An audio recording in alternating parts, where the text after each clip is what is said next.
Hi friends, आज हम बात करेंगे सिंपल फ्यूचर टेंस की, सामान्य भविष्यकाल की। भविष्य में कोई क्रिया होगी या कोई काम होगा, ऐसा दर्शाने के लिए हम इस टेंस का प्रयोग करते हैं। और पहचान की अगर मैं बात करूं तो क्रिया के अंत में गा, गी, गे जब लगेगा तो वो सिंपल फ्यूचर टेंस में आएगा। तो कुछ एक सेंटेंसेस ले लेते हैं हम यहाँ पर। सिंपल है, लाइक मैं जाऊंगा। मैं मीन्स आई, जाऊंगा विल गो। मैं खाऊंगा, आई विल ईट। मैं तुमसे कल मिलूंगा, I will meet you tomorrow. हम मैच खेलेंगे, we will play the match. Simple verb की फर्स्ट फॉर्म लगेगी इसमें, और कुछ नहीं है ज़्यादा, जैसे कि हम पिछले प्रेजेंट टेंस और पास्ट टेंस में देखते आए हैं, है ना। और अगर आपने मेरा प्रेजेंट टेंस और पास्ट टेंस वाले वीडियोस नहीं दिखे हैं तो यहाँ पर मैं लिंक दे रखा है नीचे, और उसको आप ज़रूर देखिए ताकि आप क्लियर समझ पाएँ किस तरीके से सेंटेंसेस बन रहे हैं और किस तरीके से हम चीज़ों को आगे लेके चल रहे हैं। तो कुछ एक और सेंटेंसेस मैं यहाँ पर लेता हूँ। वह पढ़ेगा, ही विल रीड। हमारी कक्षा कल 9 बजे शुरू होगी, our class will start tomorrow at 9 o'clock। वह जल्दी ही यहाँ आएगा, ही विल कम हेयर सून। हम प्रयत्न करेंगे, वी विल ट्राई। अगर नेगेटिव की मैं बात करूं तो यहाँ पर सिंपल विल के बाद नॉट लग जाता है। मैं नहीं पढ़ूंगा, आई विल नॉट रीड। मैं नहीं खाऊंगा, आई विल नॉट ईट। वह नहीं आएगा, ही विल नॉट कम। तुम्हें यह नौकरी नहीं मिलेगी, you will not get this job. तो सिंपल विल के साथ नॉट लग जाएगा। और अगर मैं इंट्रोगेटिव की बात करूं तो विल आगे आ जाएगा। क्या वह यहाँ आएगा, विल ही कम। क्या तुम उसे यह बताओगे, will you tell him this. और अगर इंट्रोगेटिव नेगेटिव की मैं बात लूं तो इंट्रोगेटिव नेगेटिव में विल के साथ में आप नॉट ले सकते हैं शुरू में ही, या फिर सब्जेक्ट के बाद भी ले सकते हैं। लाइक क्या हम मैच खेलेंगे, सॉरी क्या हम मैच नहीं खेलेंगे, will we not play the match. Will we not play the match, आप इसको इस तरीके से भी बोल सकते हो, will not we play the match. क्या हम कल 9 बजे कक्षा शुरू करेंगे, नहीं करेंगे, will we not start our class tomorrow at 9 o'clock। या फिर will not we start our class tomorrow at 9 o'clock।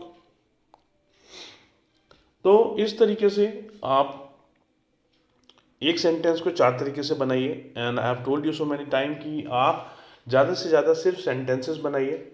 अगर आप कमांड करना चाहते हैं अपनी इंग्लिश के ऊपर तो सिंपल और सिंपल सेंटेंसेस बनाइए, और एक सेंटेंस को 4 तरीके से बनाइए कम से कम। और अगर आपको 4 तरीके से बनाने आ गए हैं तो आप WH टाइप फैमिली के साथ भी बना सकते हैं। WH टाइप फैमिली के ऊपर मैंने एक वीडियो बना रखा है, उसका लिंक मैंने नीचे दे रखा है, अगर आपने नहीं देखा तो वो आप देख सकते हैं। और WH टाइप से हम यहाँ पर कुछ और सेंटेंसेस बना लेते हैं।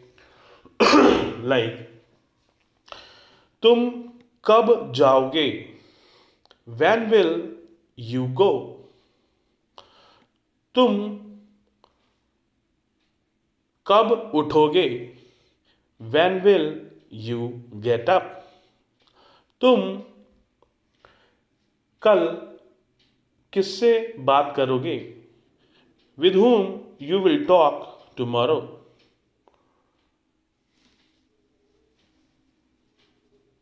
तुम कहाँ जाओगे? Where will you go? इसी तरीके से आप WH टाइप से और भी सेंटेंसेस बना सकते हैं, और जितने ज़्यादा आप सेंटेंसेस बनाओगे उतने ज़्यादा आपको ये स्ट्रक्चर क्लियर होगा, और जितना आप इसमें सेंटेंसेस को जोड़ते जाओगे उतने अच्छे से आप सेंटेंसेस को और बढ़ा पाओगे। तो तुम किस समय घर पर जाओगे? At what time you will go at home? तो इस तरीके से आप जितने चाहें उतने सेंटेंसेस बना सकते हैं। ये आपके ऊपर है, जितने बनाओगे उतना ही अच्छा आपका स्ट्रक्चर होता जाएगा। अब मैं थोड़ा सा शैल की बात कर लेता हूँ। शैल जो है पहले आई और वी के साथ में लगाया जाता था, जैसे आई शैल गो, वी शैल गो, या फिर आई शैल कम, वी शैल डू दिस। तो पहले जो है आई और वी के साथ शैल लगाया जाता था, लेकिन अगर मैं आज की बात करूं तो आजकल आई और वी के साथ में शैल की जगह विल भी लग जाता है, कोई यहाँ पर वो नहीं होती, और ज़्यादातर तो शॉर्ट में चलता I will go, I will do this, I'll. तो ज़्यादातर शॉर्ट में पता नहीं चल पाता कि शैल है या विल है, लेकिन लिखते वक्त मैं तो यही कहूँगा कि आई के साथ शैल लगाएं, और बोलने में तो फिर आप कुछ भी लगा सकते हो। तो कुछ एक हम सेंटेंसेस ले लेते हैं और शैल से जो स्टार्ट हों, जैसे कि यह बैग मैं कहाँ रखूं? Where shall I put this bag? क्या अब हम चलें? Shall we leave now? मैं कौन सी पुस्तक खरीदूं? Which book shall I buy? मैं यह कैसे करूं? How shall I do this? तो इस तरीके के कुछ एक सेंटेंसेस हैं जहाँ पर शैल है, और अगर आप चाहें तो इसमें ही आप विल भी यूज़ कर सकते हो। मैं यह कैसे करूं? How will I do this? मैं कौन सी पुस्तक खरीदूं? Which book will I buy? तो ये आपके ऊपर है, आप किस तरीके से लगा रहे हो, विल ले रहे हो या शैल ले रहे हो। बट मैं यही कहूँगा कि लिखते समय शैल ही यूज़ करें आई और वी के साथ में। बाकी आप विल तो है ही है, विल ले सकते हो।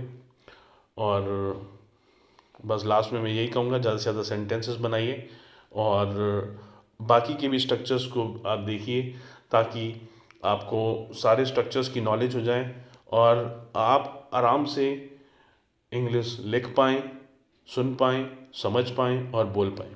Thank you.